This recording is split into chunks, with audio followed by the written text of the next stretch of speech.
Chapter 38. If that staid old house near the green at Richmond should ever come to be haunted when I am dead, it will be haunted, surely, by my ghost. Oh, the many, many nights and days through which the unquiet spirit within me haunted that house when Estella lived there. Let my body be where it would, my spirit was always wandering about that house. The lady with whom Estella was placed, Mrs. Brandley by name, was a widow, with one daughter several years older than Estella. The mother looked young, and the daughter looked old. The mother's complexion was pink, and the daughter's was yellow. The mother set up for frivolity, and the daughter for theology. They were in what is called a good position, and were visited by, numbers of people. Little, if any, community of feeling subsisted between them and Estella, but the understanding was established that they were necessary to her, and that she was necessary to them. Mrs. Brandley had been a friend of Miss Havisham's before the time of her seclusion. In Mrs. Brandley's house and out of Mrs. Brandley's house, I suffered every kind and degree of torture that Estella could cause me. The nature of my relations with her, which placed me on terms of familiarity without placing me on terms of favor, conduced to my distraction. She made use of me to tease other admirers, and she turned the very familiarity between herself and me to the account of putting a constant slight on my devotion to her. If I had been her secretary, steward, half-brother, poor relation, if I had been a younger brother of her appointed husband, I could not have seemed to myself further from my hopes when I was nearest to her. The privilege of calling her by her name and hearing her call me by mine became, under the circumstances, an aggravation of my trials, and while I think it likely that it almost maddened her other lovers, I know too certainly that it almost maddened me. She had admirers without end. No doubt my jealousy made an admirer of every one who went near her, but there were more than enough of them without that. I saw her often at Richmond, I heard of her often in town, and I used often to take her and the Brandleys on the water. There were picnics, fete days, plays, operas, concerts, parties, all sorts of pleasures, through which I pursued her, and they were all miseries to me. I never had 1 hour's happiness in her society, and yet my mind all round the 24 hours was harping on the happiness of having her with me unto death.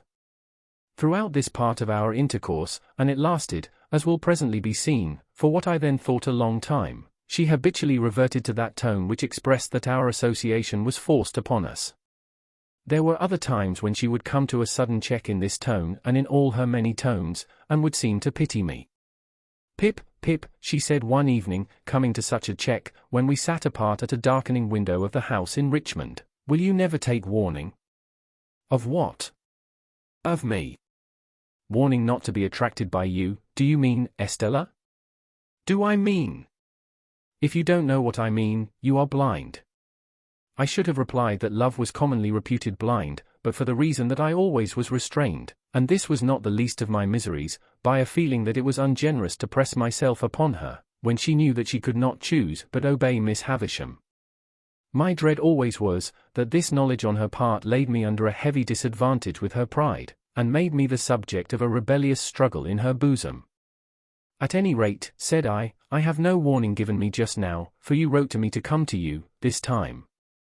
"That's true," said Estella, with a cold careless smile that always chilled me.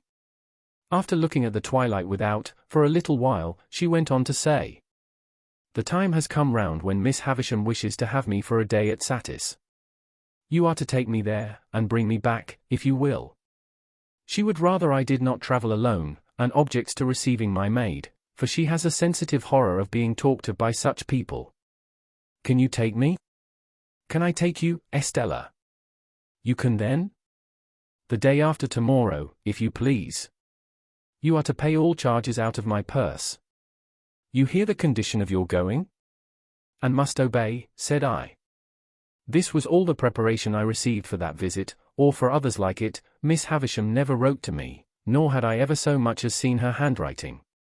We went down on the next day but one, and we found her in the room where I had first beheld her, and it is needless to add that there was no change in Satis house.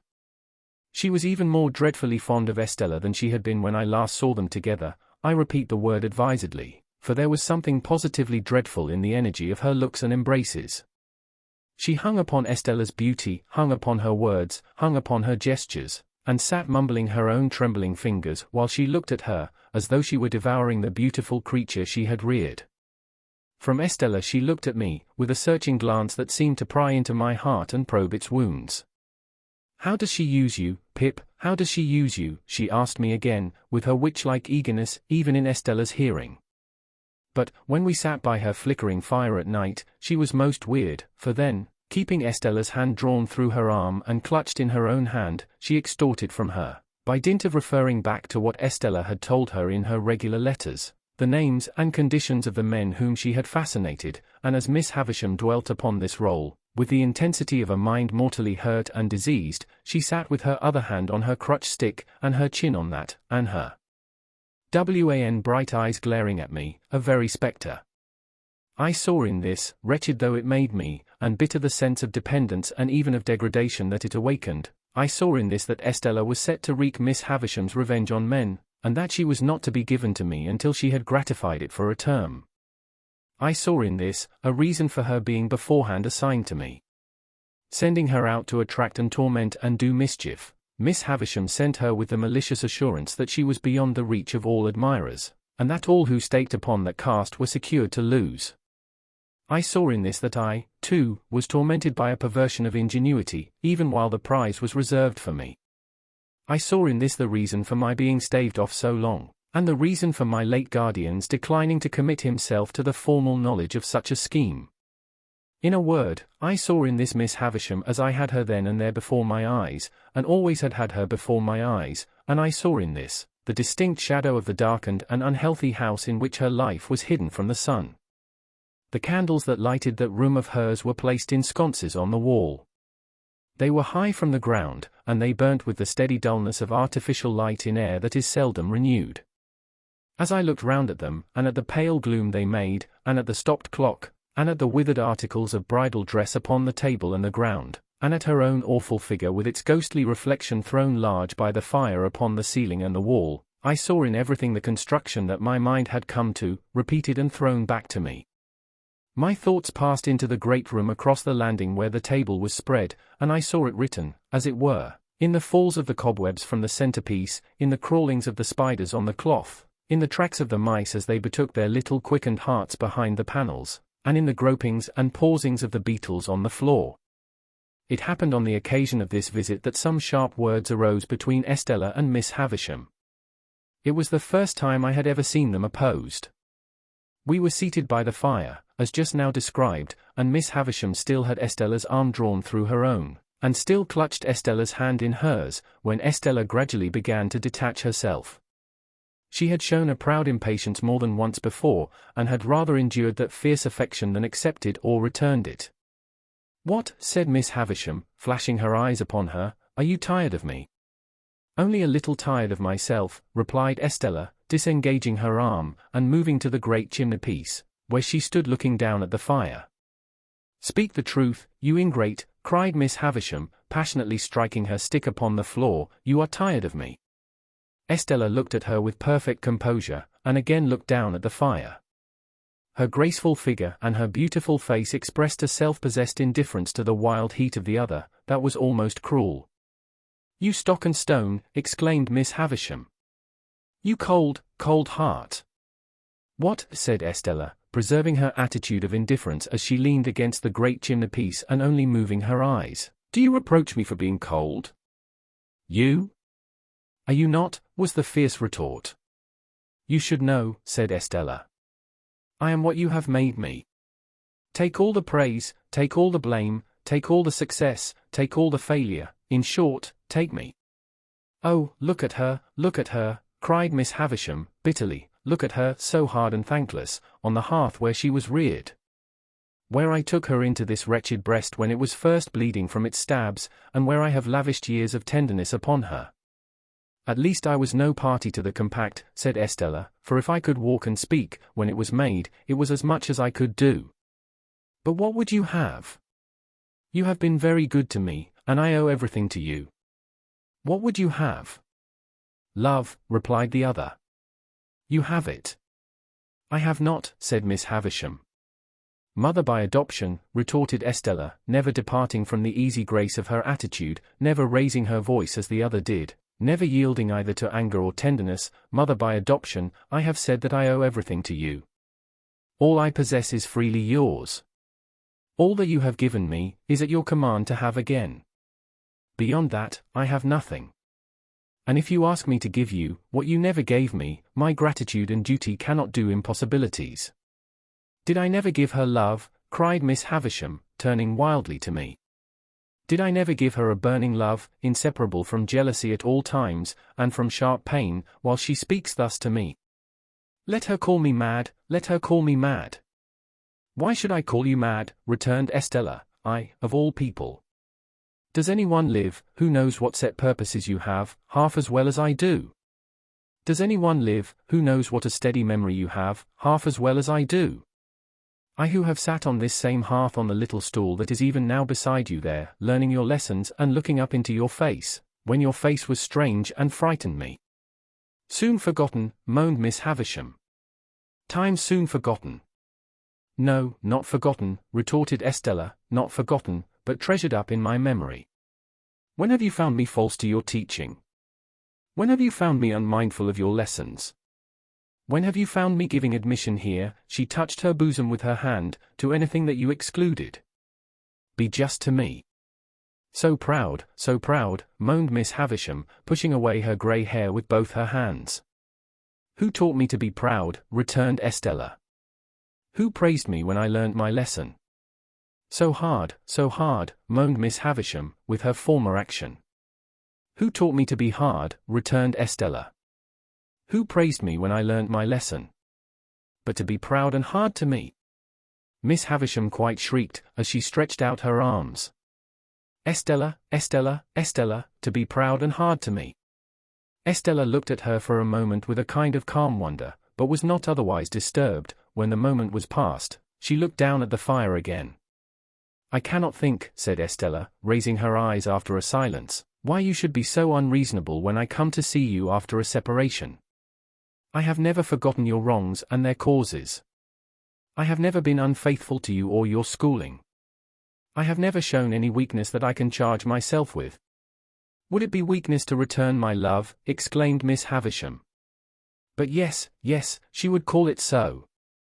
I begin to think, said Estella, in a musing way, after another moment of calm wonder, that I almost understand how this comes about. If you had brought up your adopted daughter wholly in the dark confinement of these rooms, and had never let her know that there was such a thing as the daylight by which she had never once seen your face, if you had done that, and then, for a purpose had wanted her to understand the daylight and know all about it, you would have been disappointed and angry. Miss Havisham, with her head in her hands, sat making a low moaning, and swaying herself on her chair, but gave no answer. Or, said Estella, which is a nearer case, if you had taught her, from the dawn of her intelligence, with your utmost energy and might, that there was such a thing as daylight, but that it was made to be her enemy and destroyer, and she must always turn against it, for it had blighted you and would else blight her, if you had done this, and then, for a purpose, had wanted her to take naturally to the daylight and she could not do it, you would have been disappointed and angry. Miss Havisham sat listening, or it seemed so, for I could not see her face, but still made no answer. So, said Estella, I must be taken as I have been made. The success is not mine, the failure is not mine, but the two together make me. Miss Havisham had settled down, I hardly knew how, upon the floor, among the faded bridal relics with which it was strewn. I took advantage of the moment, I had sought one from the first, to leave the room, after beseeching Estella's attention to her, with a movement of my hand. When I left, Estella was yet standing by the great chimney-piece, just as she had stood throughout. Miss Havisham's grey hair was all adrift upon the ground, among the other bridal wrecks, and was a miserable sight to see. It was with a depressed heart that I walked in the starlight for an hour and more, about the courtyard, and about the brewery, and about the ruined garden. When I at last took courage to return to the room, I found Estella sitting at Miss Havisham's knee, taking up some stitches in one of those old articles of dress that were dropping to pieces, and of which I have often been reminded since by the faded tatters of old banners that I have seen hanging up in cathedrals. Afterwards, Estella and I played at cards, as of yore, only we were skillful now, and played French games, and so the evening wore away, and I went to bed. I lay in that separate building across the courtyard. It was the first time I had ever lain down to rest in Satis house, and sleep refused to come near me. 1,000 Miss Havishams haunted me. She was on this side of my pillow, on that, at the head of the bed, at the foot, behind the half-open door of the dressing room, in the dressing room, in the room overhead, in the room beneath, everywhere. At last, when the night was slow to creep on towards 2 o'clock, I felt that I absolutely could no longer bear the place as a place to lie down in, and that I must get up. I therefore got up and put on my clothes, and went out across the yard into the long stone passage, designing to gain the outer courtyard and walk there for the relief of my mind. But I was no sooner in the passage than I extinguished my candle, for I saw Miss Havisham going along it in a ghostly manner, making a low cry. I followed her at a distance, and saw her go up the staircase. She carried a bare candle in her hand, which she had probably taken from one of the sconces in her own room, and was a most unearthly object by its light. Standing at the bottom of the staircase, I felt the mildewed air of the feast chamber, without seeing her open the door, and I heard her walking there, and so across into her own room, and so across again into that, never ceasing the low cry. After a time, I tried in the dark both to get out, and to go back, but I could do neither until some streaks of day strayed in and showed me where to lay my hands. During the whole interval, whenever I went to the bottom of the staircase, I heard her footstep, saw her light pass above, and heard her ceaseless low cry. Before we left next day, there was no revival of the difference between her and Estella, nor was it ever revived on any similar occasion, and there were 4 similar occasions, to the best of my remembrance. Nor did Miss Havisham's manner towards Estella in any wise change, except that I believed it to have something like fear infused among its former characteristics. It is impossible to turn this leaf of my life, without putting Bentley Drummle's name upon it, or I would, very gladly. On a certain occasion when the Finches were assembled in force, and when good feeling was being promoted in the usual manner by nobody's agreeing with anybody else, the presiding Finch called the Grove to order, forasmuch as Mr. Drummle had not yet toasted a lady, which, according to the solemn constitution of the society, it was the brute's turn to do that day. I thought I saw him leer in an ugly way at me while the decanters were going round, but as there was no love lost between us, that might easily be. What was my indignant surprise when he called upon the company to pledge him to Estella. "Estella who?" said I. "Never you mind," retorted Drummle. "Estella of where?" said I. "You are bound to say of where." Which he was, as a Finch. "Of Richmond, gentlemen," said Drummle, putting me out of the question, "and a peerless beauty." Much he knew about peerless beauties, a mean, miserable idiot. I whispered Herbert. "I know that lady," said Herbert, across the table, when the toast had been honoured. "Do you?" said Drummle. "And so do I," added, with a scarlet face. "Do you?" said Drummle. "Oh, Lord!" This was the only retort, except glass or crockery, that the heavy creature was capable of making, but I became as highly incensed by it as if it had been barbed with wit, and I immediately rose in my place and said that I could not but regard it as being like the Honourable Finch's impudence to come down to that grove. We always talked about coming down to that grove, as a neat parliamentary turn of expression, down to that grove, proposing a lady of whom he knew nothing. Mr. Drummle, upon this, starting up, demanded what I meant by that. Whereupon I made him the extreme reply that I believed he knew where I was to be found. Whether it was possible in a Christian country to get on without blood, after this, was a question on which the Finches were divided. The debate upon it grew so lively, indeed, that at least 6 more honourable members told 6 more, during the discussion, that they believed they knew where they were to be found. However, it was decided at last, the Grove being a court of honour, that if Mr. Drummle would bring never so slight a certificate from the lady, importing that he had the honour of her acquaintance, Mr. Pip must express his regret, as a gentleman and a Finch, for having been betrayed into a warmth which. Next day was appointed for the production, lest our honour should take cold from delay, and next day Drummle appeared with a polite little avowal in Estella's hand, that she had had the honour of dancing with him several times. This left me no course but to regret that I had been betrayed into a warmth which, and on the whole to repudiate, as untenable, the idea that I was to be found anywhere. Drummle and I then sat snorting at one another for an hour, while the Grove engaged in indiscriminate contradiction, and finally the promotion of good feeling was declared to have gone ahead at an amazing rate. I tell this lightly, but it was no light thing to me. For, I cannot adequately express what pain it gave me to think that Estella should show any favor to a contemptible, clumsy, sulky booby, so very far below the average. To the present moment, I believe it to have been referable to some pure fire of generosity and disinterestedness in my love for her, that I could not endure the thought of her stooping to that hound. No doubt I should have been miserable whomsoever she had favored, but a worthier object would have caused me a different kind and degree of distress. It was easy for me to find out, and I did soon find out, that Drummle had begun to follow her closely, and that she allowed him to do it. A little while, and he was always in pursuit of her, and he and I crossed one another every day. He held on, in a dull persistent way, and Estella held him on, now with encouragement, now with discouragement, now almost flattering him, now openly despising him, now knowing him very well, now scarcely remembering who he was. The spider, as Mr. Jaggers had called him, was used to lying in wait, however, and had the patience of his tribe. Added to that, he had a blockhead confidence in his money and in his family greatness, which sometimes did him good service, almost taking the place of concentration and determined purpose.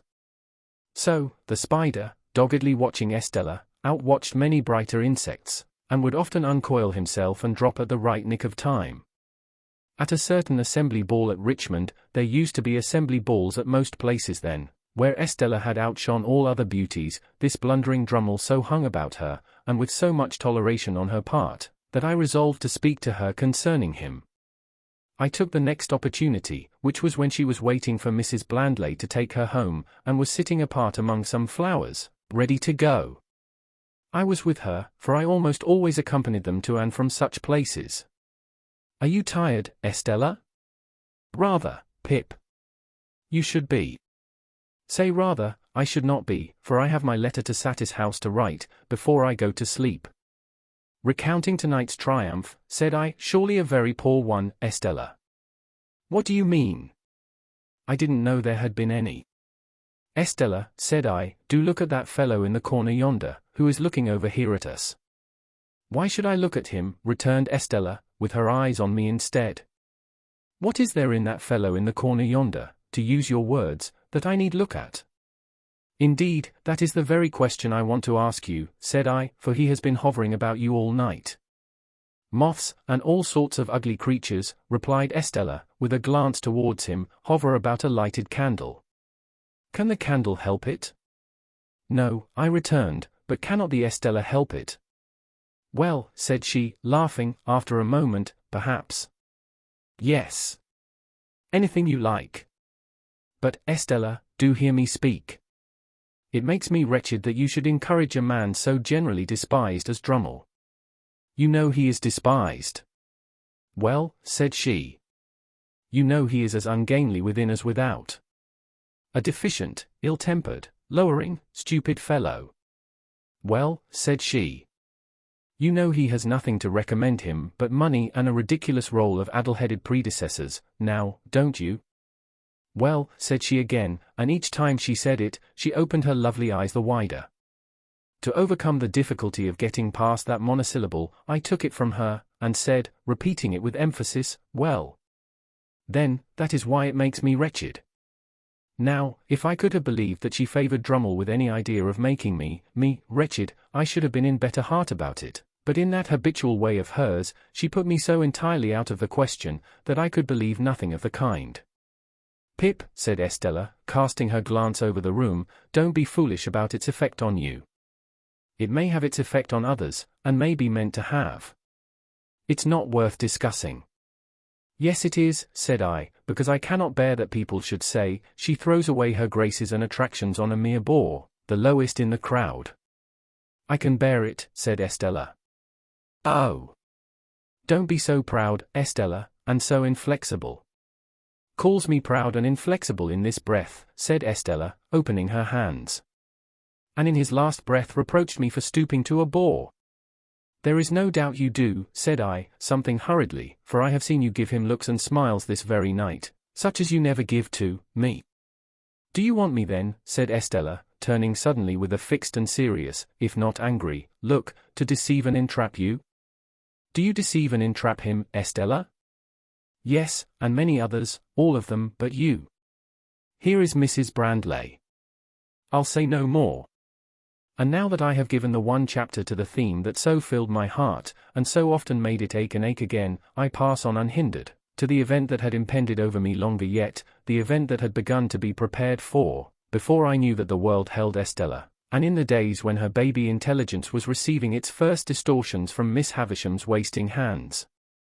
In the Eastern story, the heavy slab that was to fall on the bed of state in the flush of conquest was slowly wrought out of the quarry, the tunnel for the rope to hold it in its place was slowly carried through the leagues of rock, the slab was slowly raised and fitted in the roof, the rope was rove to it and slowly taken through the miles of hollow to the great iron ring.